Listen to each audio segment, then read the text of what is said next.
Assalamualaikum warahmatullahi wabarakatuh. Apa kabar anak solih-solih hari ini? Alhamdulillah hari ini kita bisa bertemu kembali dalam pembelajaran daring tema 9 menjelajah angkasa luar. Masya Allah, tema yang sangat menarik bukan anak-anak? Ya, agar pembelajaran kita hari ini lebih lancar, lebih mudah untuk dipahami, mari kita buka pembelajaran hari ini dengan membaca kalimat basmalah. Bismillahirrahmanirrahim. Nah, sekarang coba kalian perhatikan gambar sistem tata surya berikut ini. Apa yang dimaksud dengan tata surya?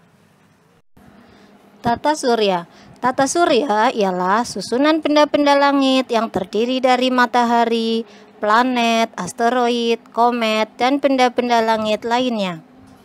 Anggota tata surya terdiri dari matahari, planet, asteroid atau planetoid, komet, meteor, meteorit, dan satelit. Baiklah, sekarang kita akan coba kupas satu persatu. Yang pertama adalah matahari. Matahari merupakan pusat tata surya. Matahari adalah bintang yang berbentuk bola gas yang menghasilkan energi panas dan cahaya. Matahari merupakan benda langit yang dapat memancarkan cahayanya sendiri. Adapun bagian-bagian dari matahari terdiri dari inti matahari, fotosfer, kromosfer, dan korona. Baiklah, sekarang kita akan memasuki anggota tata surya yang kedua, yaitu planet. Planet adalah benda langit yang tidak dapat memancarkan cahayanya sendiri. Macam-macam planet antara lain adalah Merkurius, Venus, Bumi, Mars, Jupiter, Saturnus, Uranus, dan Neptunus. Sekarang kita akan mempelajari mengenal lebih dekat masing-masing planetnya. Yuk kita simak baik-baik. Merkurius merupakan planet terkecil dan paling dekat dengan matahari. Merkurius berjarak 57 juta kilometer dari matahari. Planet ini tidak memiliki satelit alami dan atmosfer. Keadaan Merkurius sangat ekstrim. Di malam hari dia terasa sangat dingin dan di siang hari terasa sangat panas. Ukuran Merkurius hanya sepertiga dari ukuran bumi. Venus merupakan planet terpanas di tata surya. Kecerahan planet Venus membuatnya dapat dilihat sebelum matahari terbit atau setelah matahari terbenam, sehingga planet Venus terkenal dengan nama bintang fajar atau bintang kejora. Keunikan planet ini adalah memiliki skala rotasi yang lebih lama dibandingkan skala revolusinya. Selain itu, planet ini memiliki arah rotasi yang berlawanan dengan planet-planet yang ada di tata surya. Bumi. Siapa yang tak kenal dengan planet Bumi? Alhamdulillah kita ditempatkan di planet Bumi. Bumi merupakan satu-satunya planet yang dapat ditinggali oleh makhluk hidup di tata surya. 2/3 bagian bumi ditutupi oleh air. Bumi diselubungi oleh lapisan gas atau udara yang disebut atmosfer. Atmosfer tersusun atas 78% gas nitrogen, 21% gas oksigen, dan 1% gas lain-lain. Bumi hanya memiliki satu satelit alami, yaitu bulan. Mars merupakan planet yang disebut dengan julukan planet merah karena permukaan planet ini berisi bebatuan dan tanah berwarna kemerah-merahan. Planet Mars tidak cukup ideal untuk manusia. Planet ini memiliki 2 satelit alami, yaitu Phobos dan Deimos. Planet ini berevolusi selama 687 hari dalam mengelilingi matahari dan berotasi selama 25,62 jam. Jupiter merupakan planet terbesar dalam sistem tata surya. Diameter Jupiter 11 kali lebih besar daripada diameter bumi. Planet Jupiter merupakan planet gas, tidak memiliki permukaan yang padat sehingga disebut dengan planet gas raksasa. Planet ini memiliki satelit terbanyak di tata surya.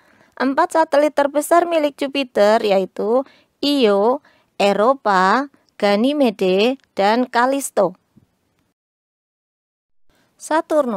Saturnus adalah planet terbesar kedua di tata surya yang memiliki cincin yang melingkarinya. Cincin tersebut merupakan kumpulan bongkahan-bongkahan es yang melayang dan mengelilingi Saturnus. Saturnus merupakan planet yang paling ringan. Jika Saturnus diletakkan di atas kolam raksasa yang penuh air, Saturnus akan mengapung. Atmosfer Saturnus tersusun atas gas hidrogen dan helium.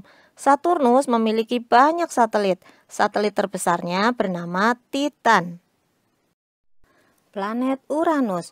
Uranus disebut juga dengan planet es karena atmosfer Uranus merupakan atmosfer yang terdingin dalam tata surya dengan suhu terendah dapat mencapai minus 224 derajat Celcius. Uranus berwarna biru muda.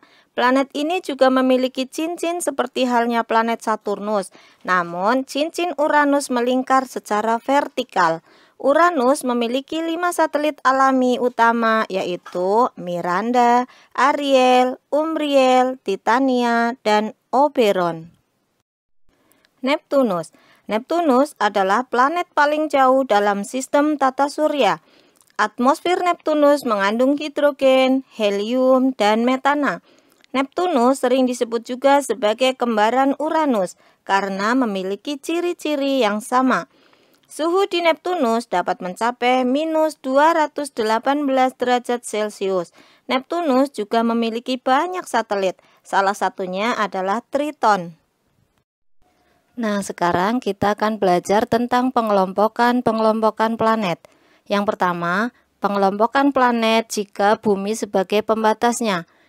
Planet terbagi menjadi 2 kelompok, yaitu planet inferior dan planet superior. Planet inferior adalah planet yang orbitnya berada di dalam orbit bumi, yaitu planet Merkurius dan planet Venus. Sedangkan planet superior adalah planet yang orbitnya berada di luar orbit bumi. Planet superior terdiri dari Mars, Jupiter, Saturnus, Uranus, dan Neptunus. Pengelompokan planet yang kedua yaitu pengelompokan planet dengan asteroid sebagai pembatasnya. Pengelompokan berdasarkan asteroid sebagai pembatasnya terbagi menjadi 2, yaitu planet dalam dan planet luar. Planet dalam adalah planet yang orbitnya berada di dalam garis edar asteroid yang terdiri dari Merkurius, Venus, Bumi, dan Mars. Sedangkan planet luar adalah planet yang garis edarnya berada di luar garis edar asteroid. Planet luar terdiri dari Jupiter, Saturnus, Uranus, dan Neptunus. Pengelompokan planet yang ketiga yaitu pengelompokan planet berdasarkan ukuran dan komposisi penyusunnya. Pengelompokan planet berdasarkan ukuran dan komposisi penyusunnya terbagi menjadi 2 kelompok, yaitu planet terestrial dan planet Jovian. Planet terestrial yaitu planet yang memiliki ukuran dan komposisi yang hampir sama dengan bumi. Kelompok ini terdiri dari planet Merkurius, Venus, Bumi, dan Mars. Sedangkan planet Jovian yaitu planet yang memiliki ukuran sangat besar dan komposisi penyusunnya hampir sama dengan planet Jupiter. Kelompok planet Jovian terdiri dari Jupiter, Saturnus, Uranus, dan Neptunus. Selanjutnya, anggota tata surya yang ketiga yaitu asteroid atau planetoid. Asteroid merupakan benda langit mirip planet-planet kecil, jumlahnya ribuan, terletak di antara orbit Mars dan Jupiter. Garis edar asteroid disebut dengan sabuk asteroid. Selanjutnya, anggota tata surya yang keempat yaitu komet. Komet disebut juga sebagai bintang berekor, yaitu benda langit yang berukuran relatif kecil, yang terdiri dari kepala dan ekor, dan bergerak mengitari matahari dalam orbit elips. Komet melintasi orbit berbentuk elips atau lonjong. Ketika mendekati matahari, komet membentuk ekor yang arahnya menjauhi matahari. Sebaliknya, jika menjauhi matahari, ekor komet akan menghilang. Ekor komet selalu menjauh dari matahari. Komet yang sangat terkenal ialah komet Halley yang tampak setiap 76 tahun sekali. Komet ini terakhir muncul pada tahun 1986. Selanjutnya, anggota tata surya yang kelima adalah meteor, meteorid, dan meteorit. Meteor adalah benda angkasa yang berpijar dan bergerak dengan cepat dan bergesekan dengan udara, sedangkan meteorit adalah kumpulan batu-batu kecil yang ada di tata surya yang berasal dari pecahan asteroid. Lintasan meteorit tidak beraturan sehingga meteorit bisa masuk ke dalam bumi. Meteor merupakan meteorit yang memasuki atmosfer bumi. Ketika memasuki bumi, meteorit akan membentuk ekor di belakangnya karena bergesekan dengan atmosfer bumi yang sering kita sebut dengan bintang jatuh. Meteor yang jatuh menuju bumi dapat habis terbakar di atmosfer sehingga tidak sampai ke permukaan bumi. Akan tetapi, ada meteor yang sampai ke permukaan bumi yang disebut dengan meteorit. Anggota tata surya yang terakhir adalah satelit. Satelit merupakan benda langit yang bergerak mengelilingi planet. Ada dua jenis satelit, yaitu satelit alami dan satelit buatan. Satelit alami adalah satelit yang terbentuk secara alami. Hampir semua planet memiliki satelit alami, kecuali planet Merkurius. Contohnya, Bumi mempunyai satelit alami, yaitu bulan. Sedangkan Phobos dan Deimos merupakan satelit alami bagi planet Mars. Jupiter juga memiliki satelit alami, yaitu Io, Europa, Ganymede, dan Callisto. Sedangkan satelit Titan adalah satelit alami bagi planet Saturnus. Sedangkan satelit buatan adalah satelit yang dibuat oleh manusia untuk tujuan tertentu. Satelit buatan dapat diterbangkan ke luar angkasa dengan bantuan roket. Berdasarkan fungsinya, satelit buatan dibedakan menjadi berbagai macam. Antara lain, 1. Satelit komunikasi yang berfungsi untuk mendukung kelancaran telekomunikasi. Satelit komunikasi digunakan untuk radio, televisi, internet, dan telepon. Yang kedua, satelit astronomi yang berfungsi untuk mengamati galaksi, planet, bintang, dan benda-benda langit lainnya. 3. Satelit pengamat bumi yang berfungsi untuk mengamati bumi dari orbit, misalnya untuk mengamati keadaan lingkungan dan membuat peta.